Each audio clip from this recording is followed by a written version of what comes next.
अच्छा, एक बार बता दीजिए जो मैंने लिंक शेयर किया है उसी पे रिस्पॉन्ड कर दें विद अ थम्स अप अगर आपको मेरी आवाज़ आ रही है। और साथ-साथ एनसीबीआई प्रोटीन को मैंने जो सर्च किया है गूगल पे वो आपको नज़र आ रहा है। कोशिश करें कि साथ-साथ अगर आप ओपन कर लीजिए जो मैंने आपको असाइनमेंट भेजा है। फ़िलहाल 11 स्टूडेंट्स हैं हमारे साथ और बच्चों ने इसको रिस्पॉन्ड कर दिया। इट मीन्स कि सबको ये चीज़ आ रही है। तो बच्चों आपका असाइनमेंट क्या चीज़ है वो भी मैं साथ-साथ बताता रहता हूँ। The first assignment of the course is to find out the function of an unknown which is mostly termed as hypothetical protein using NCBI protein blast। अब आप क्या यूज़ करने जा रहे हैं एक बायोइन्फॉर्मेटिक्स का मोस्ट यूटिलाइज्ड डेटाबेस और मोस्ट यूटिलाइज्ड ऑनलाइन टूल। ठीक है, एनसीबीआई प्रोटीन डेटाबेस और एनसीबीआई प्रोटीन ब्लास्ट। आपने करना क्या है, search for a hypothetical protein of 300 to 1000 amino acids and release in 2023 from NCBI protein database. तो आप क्या करेंगे कि आप सबसे पहले जाएंगे गूगल पे, आपने लिखा है एनसीबीआई प्रोटीन, ठीक है, और इसका जो फर्स्ट लिंक आएगा उसको मैंने क्लिक कर दिया। अब यहाँ पे आपने टर्म लिखनी है हाइपोथेटिकल। ठीक है, हाइपोथेटिकल लिख के एंटर करेंगे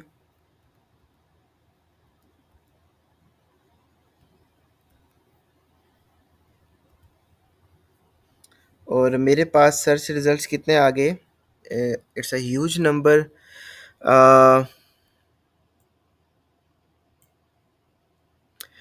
इट्स 235,555,633 ओनली। ठीक है, अब चूंकि आपको मैंने बताया हुआ है कि इस पे आपने लगाना है थोड़े से फ़िल्टर्स ऐड करने हैं। ठीक है, सो फ़िल्टर्स के लिए कस्टम रेंज सीक्वेंस लेंथ यहाँ पे हम करेंगे 300 से 1000।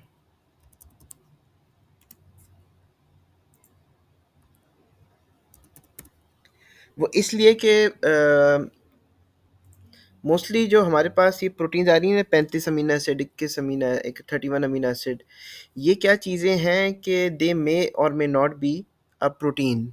ठीक है, अच्छा यहाँ पे देखें ऊपर पे आपको एक चीज़ ब्राउजिंग विंडो पे घूम रही होती है और उसके बाद ये एनसीबीए का लोगो आ गया। आपने हमेशा जब भी ब्राउजिंग हो रही होगी उस टाइम आपने वेट करना है इस चीज़ का। अब आप देखें कि आपके पास जो भी प्रोटीन्स आ रही हैं they are mostly of within the range of 300 and और क्या चीज़ है 1000। अच्छा, डेट की हमारे पास रिलीज़ डेट ये रहा, तो मैंने लिखा हुआ है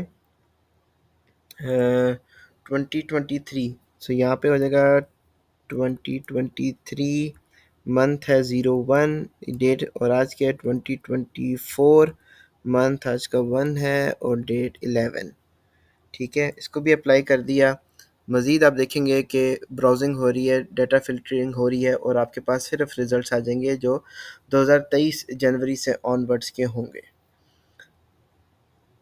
ठीक है, सो वो जो स्मॉल प्रोटीन्स हैं दीज मे और may not be a true protein, but mostly जो एक प्रोटीन का साइज़ होता है that is generally between 300 and 1000।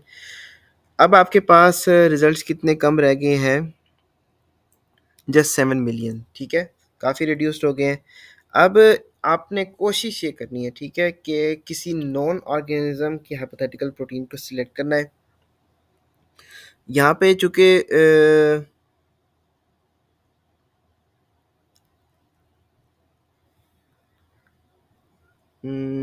Phase protein, viral protein की कोशिश कीजिएगा कि वायरस वायरस वायरस, यहाँ पे क्या मैं लोकेट कर सकता हूँ बैक्टीरिया। हाँ, ये रही बैक्टीरिया। सो बैक्टीरिया बिकॉज उसमें सीक्वेंस में आपके पास मोस्टली इंट्रॉन्स नहीं होते, वर्चुअली जस्ट एक्सोनिक होता है, तो इसलिए आप बैक्टीरिया पे काम करना मोस्ट इजी टू अंडरस्टैंड होता है। ठीक है, सो अगेन प्रोसेसिंग हो रही है, इस चीज़ को आपने मेक श्योर करना है कि एक बार ये प्रोसेसिंग कंप्लीट हो जाए देन आपने नेक्स्ट टास्क करना है। सो नाउ वी हैव मजीद रिड्यूस्ड फॉर्म, ठीक है। अब पहली प्रोटीन लेट से आई है फ्रॉम साल्मोनेला एंटेरिका स्पीशी, ठीक है। ये इसका जीआई नंबर है और ये इसका एक्सेशन नंबर है, जो मैं आपको यूनिक आइडेंटिफायर्स बताता हूँ।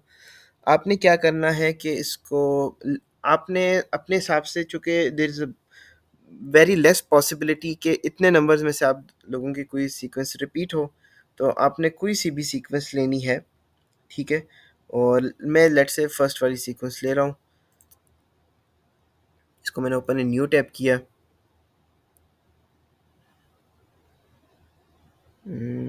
जस्ट टू चेक के रिकॉर्डिंग हो रही है। और मेरे पास गूगल मीट पे कितने बच्चे आ गए हैं? 10 हैं फ़िलहाल, चलो कोई मसला नहीं। और ठीक है, रिकॉर्डिंग होपफुली ठीक चली जाए। और ग्रुप पे भी थम्स अप 9 आ गए हैं। चलो वापस से जाता हूँ। अब ये वो आपके पास जीन बैंक का फ्लैट फाइल फॉर्मेट आ गया है। इस पे इसका टाइटल है, इस के हवाले से इसका एक्सेशन नंबर है, ठीक है। ये कितना साइज़ है इसका? 324 अमीनो एसिड। इसकी सबमिशन डेट मई 2023 है। ये बाकी इसके एक्सेशन नंबर, ये तमाम डिटेल्स हैं। और एट द एंड आपकी इसकी सीक्वेंस है that is starting with the amino acid methionine. आपने अब इस हाइपोथेटिकल प्रोटीन जिसका फ़िलहाल नाम नहीं है, आपने इसका फ़ंक्शन को डिराइव करना है। तो उस फ़ंक्शन डिराइव करने के लिए राइट साइड पे आप देखेंगे रन ब्लास्ट है, उसको ओपन इन न्यू टैब करेंगे, ठीक है। अब अगेन आपने इस चीज़ को मेक श्योर करना है कि प्रोसेसिंग कंप्लीट हो। हाइपोथेटिकल प्रोटीन्स वो प्रोटीन्स होती हैं जो ओआरएफ की बेस पे, ओपन रीडिंग फ्रेम की बेस पे तो पता लग रहा है कि ये एक जीन हो सकती है, लेकिन इनका फंक्शन अभी तक एक्सपेरिमेंटली डिराइव नहीं हुआ। तो हम सिंपल सा एक एक्सपेरिमेंट रन करें, रन ब्लास्ट भी करके चेक करें कि सीक्वेंस सिमिलैरिटी के बेस पे हमारी प्रोटीन किसी प्रोटीन के साथ मैच तो नहीं कर रही। अब नेक्स्ट मैंने उसमें क्या लिखा हुआ था, अगर वापस से असाइनमेंट पे जाते हैं, perform NCBI protein blast with the default options. इसमें हमने देखना है कि प्रायोरिटी वाइज डेटाबेस सेलेक्ट करना है यूनिप्रॉट, अगर उसमें रिजल्ट नहीं मिलते तो देन रेफसेक, देन उसके बाद लास्ट में नॉन रिडंडेंट, ठीक है। तो वापस से मैं जाता हूँ अपने उस विंडो पे। यहाँ पे जो क्वेरी सीक्वेंस है जिसको आप सर्च करने जा रहे हैं, उसका एक्सेशन नंबर ऑटोमेटिकली आ गया है। आपने डेटाबेसेस में देखना है कि यहाँ पे सिलेक्ट करना है सबसे पहले यूनिप्रॉट, ठीक है। और आपने बाकी सब चीज़ें डिफ़ॉल्ट रखनी है। ब्लास्ट भी है, प्रोटीन प्रोटीन ब्लास्ट। यहाँ पे मेक श्योर क्लिक करना है show results in new window. जब चेक हो जाएगा आप देखें कि सब चीज़ें ओपन है बिल्कुल, देन आप ब्लास्ट पे क्लिक कर लें।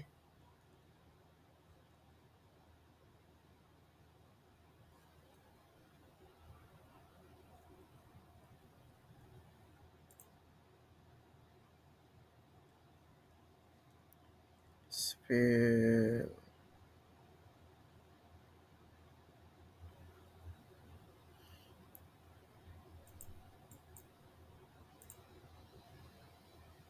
एक बार हम इस पेज को दोबारा से चेक करेंगे क्योंकि आई थिंक ये प्रॉपरली लोड नहीं हुआ, ठीक है। तो रन ब्लास्ट पे दोबारा गया हूँ।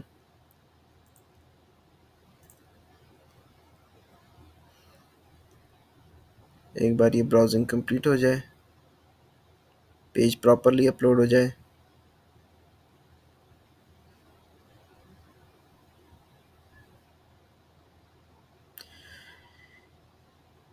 ठीक है, हम ये चेक करना चाह रहे हैं कि सीक्वेंस वाइज हमारी प्रोटीन किस और सीक्वेंस के साथ सिमिलर है। यहाँ से मैंने सेलेक्ट कर लिया यूनिप्रॉट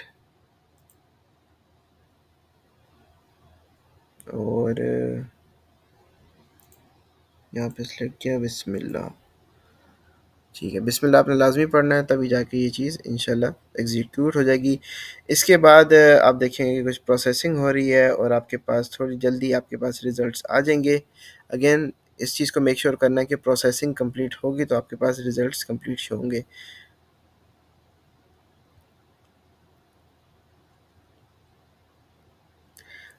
साथ साथ मैं कर लेता हूँ कि इसको दूसरे डेटाबेस में भी सर्च कर लेता हूँ। रेफरेंस सीक्वेंस, ठीक है। इसमें भी करके मैंने ब्लास्ट पे क्लिक कर दिया। ये रिजल्ट्स मेरे पास आ गए, नो सिग्निफिकेंट सिमिलैरिटी फाउंड, यानी कि जो डेटाबेस है स्विस प्रोट यूनिप्रोट, उसमें इस प्रोटीन की कोई सिमिलैरिटी नहीं है। नो वरीज, हमने किया रेफरेंस सीक्वेंस में, वहाँ पे चीज़ प्रोसीड हो रही है। साइमल्टेनियसली हम क्या कर लेते हैं, इसको एनआर में भी सर्च कर लेते हैं, जो कि नॉन रिडंडेंट प्रोटीन सीक्वेंसेस। कोशिश कीजिएगा कि आप वो वाली आईडी सेलेक्ट करें जिसमें आपको रिज़ल्ट मिले फ्रॉम यूनिप्रॉट, ठीक है।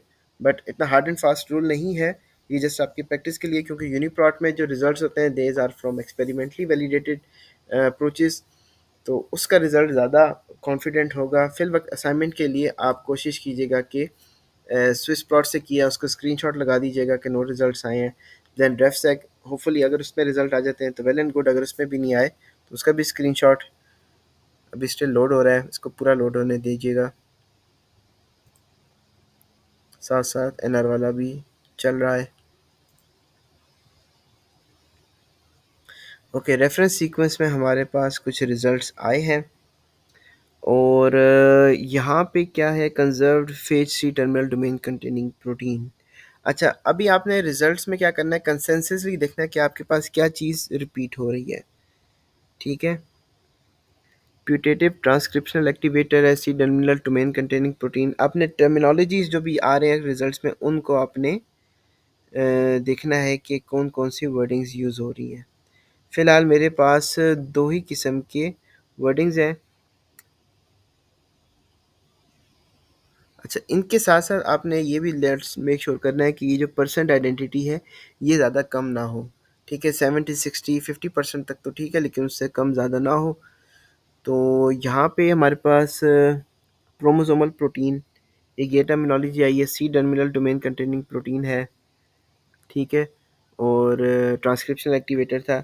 अब आपने क्या करना है कि साल्मोनेला इंटेरिका, ये साल्मोनेला के हवाले से इन टर्मिनोलॉजीज़ को सर्च करके एक प्रोटीन को आपने बताना है कि ये प्रोटीन हो सकती है, ठीक है। एनआर के भी रिजल्ट्स देख लेते हैं, वो भी आ गए हैं।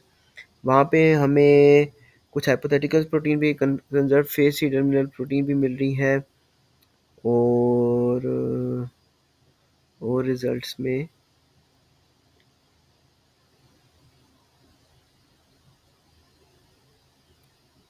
तो एक चीज़ ये है कि ये जो हाइपोथेटिकल प्रोटीन है, it is more related to a phage protein, यानी कि प्रोफेज ये जीन हो सकती है। इसके अलावा इसके पास C terminal domain containing protein है, और इसको क्रोमोसोमल प्रोटीन भी कह रहे हैं। और ऊपर कहीं पे लिखा हुआ था कि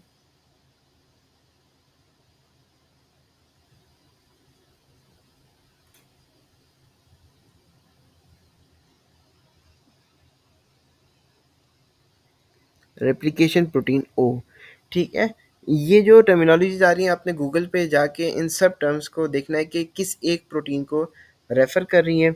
आपने गूगल स्कॉलर से अपने रिजल्ट्स को मैच करना है, और फिर जाके आपने कंक्लूसिव लिखना है कि ये जो आपकी हाइपोथेटिकल प्रोटीन थी, ठीक है, ये आपकी hypothetical protein is more related to a phage protein which has C terminal domain containing protein. It is also somewhere mentioned as chromosomal protein या replication protein O।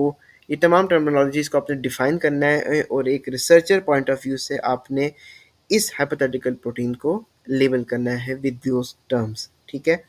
तो यहाँ पे आपका असाइनमेंट सबमिट ख़त्म हो जाएगा। इसमें भी आप देख सकते हैं कि जैसे ये रीजन नेम है phage 2220_C, conserve phage C terminus protein है। इन टर्मिनोलॉजीज को सबको आपने सर्च करके अपने रिजल्ट्स को डिस्क्राइब करना है, ठीक है। बाद में फिर आपने क्या करना है कि assignment, predict the function by observing the obtained tabular and alignment results, ठीक है। ओवरऑल रिजल्ट्स में क्या चीज़ रिपीट हो रही है, आपने उस चीज़ को मेंशन करना है। फिर आपके front page of the assignment should include the student name, registration number और एफिलिएशन। आपके से लिंक्ड आपका course number, course code, semester कौन सा है, सेशन कौन सा है, टीचर कौन है, उनकी डेजिग्नेशन क्या है, उनकी एफिलिएशन क्या है, ये तमाम चीज़ें आपके टाइटल पेज पे होंगी। और सेकंड पेज से ऑनवर्ड आपकी ये तमाम जो आपने चीज़ परफॉर्म की होगी, from the first option NCBI protein जैसी पेज ओपन होता है वहाँ पे आप सर्च करें, तो जो सर्च रिजल्ट्स आ रहे हैं उन सब को आपने बारी बारी स्क्रीनशॉट लेके अपने वर्ड डॉक्यूमेंट में पेस्ट करना होगा। तो एक लगे कि एक न्यू साइंटिस्ट की तरफ से एक रिपोर्ट है, उसमें कोई फॉर्मेटिंग एरर नहीं हो, किसी भी किस्म का ग्रामर एरर ना हो, टेक्निकल एरर ना हो। अगर बाइनोमियल नेम्स हैं तो वो फर्स्ट अक्रेंस में पूरे लिखे जाएंगे, लाइक एस्केरिशिया कोलाई, और सेकंड एंड ऑनवर्ड्स वो जीनस नेम को आप रख देंगे सिर्फ अल्फ़ाबेट जो उसका फर्स्ट है। अच्छा, सबमिशन डेडलाइन मैंने रखी है इसकी 20 जनवरी, ठीक है। बिल्कुल यूनिवर्सिटी ओपन होने से 1-2 दिन पहले, ठीक है। और बाकी इंस्ट्रक्शंस आप देख लीजिएगा, सीएमएस पे अपलोड होंगे। और फॉर्मेटिंग आपने इसको एमएस वर्ड डॉक्स पे बनाना है। फाइल नेम जो होगा आपके वर्ड का वो होगा बायोट 710 FA23A1, फिर RBT-21 21 नहीं, यहाँ पे आ जाएगा 23, ठीक है। ये आप लोग इसको करेक्शन कर लीजिएगा। और डैश के बाद आपके जो रोल नंबर है उसके 2 डिजिट्स। पेपर साइज़ आपने लाजमी A4 सेलेक्ट करना है, मार्जिन्स 1 ऑन ईच साइड होंगे, लाइन स्पेसिंग 1.2।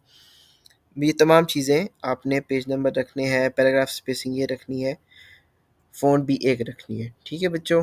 तो इसमें अभी अगर आप कोई मज़ीद सवाल हुआ तो ग्रुप पे भी पूछ सकते हैं, बाकी इसको आप लोग खुद से परफॉर्म करें, ठीक है। आपको जस्ट एक हिंट ही दी जा सकती है, बाकी वी एक्सपेक्ट कि एट दिस स्टेज आप इन चीज़ों को खुद से एग्जीक्यूट करें, ठीक है। तो यहाँ पे आपका असाइनमेंट वाला सेशन भी कंक्लूड होता है। तो इसमें हम इसको, ये रिकॉर्डिंग को यहाँ पे स्टॉप करते हैं।